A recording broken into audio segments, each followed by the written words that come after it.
Would you say in your experience or that there's a relationship between religion and the normalization of abusive relationships or justifications or rationale for accepting problematic relationships through the suffering art or any of those kind of religious? Yes, absolutely, because I also put it down in the book. For me, I'm a Bible scholar. I've read the Bible like 4 times, and I knew things like love is patient, love is kind, love is not easily provoked. The fruit of the Spirit is long suffering. Right. So I love to suffer. I suffer.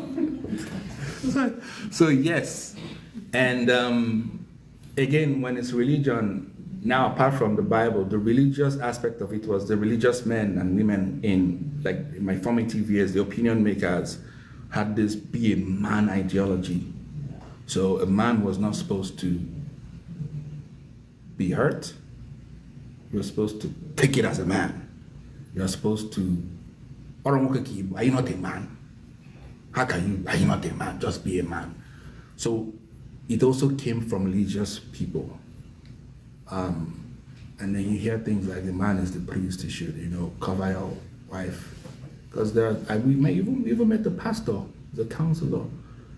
And he's talking to us the first time, and he asked a particular question, and I was being accused of, he's not forgiving. He was like, okay, so let's just start all over, let's apologize. So I did, and he got her turn. These apologies that are like, I apologize for this, but, and then she starts preaching, and he's like, can I talk to your husband? Then took me aside, a pastor, and he says, your wife is a child.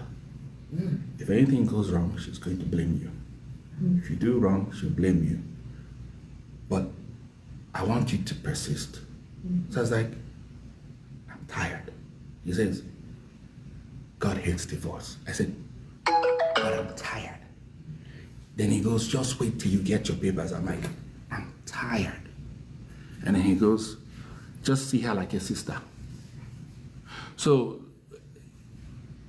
yes, religion had a lot to do with that because, again, growing up, my mom, like my parents are clergy, my mom is late, bless her soul. My mom would say things like, because my dad's side, they were already like divorced. And in Nigeria, people say things like, when you're Americanized, you are easily divorced. So my dad's side, they always travel.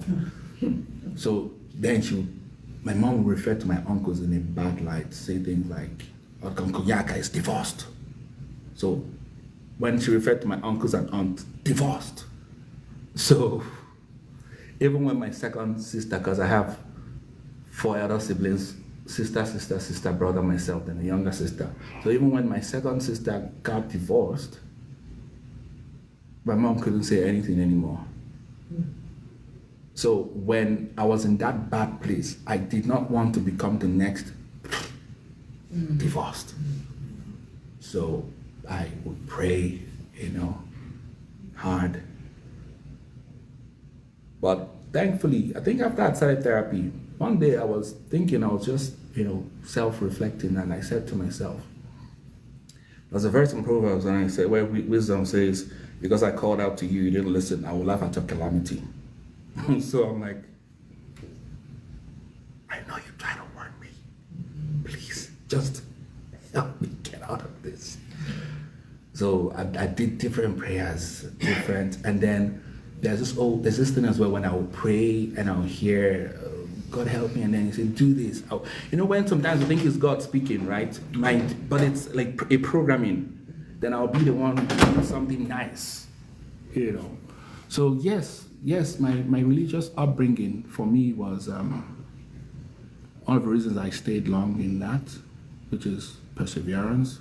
Although I escaped the first time, and then she came back and flashed the God card. God, I was doing a reflection, maybe God, maybe, So now she mentioned God, I froze. So yeah, I think the religious aspect also had a lot to do with it.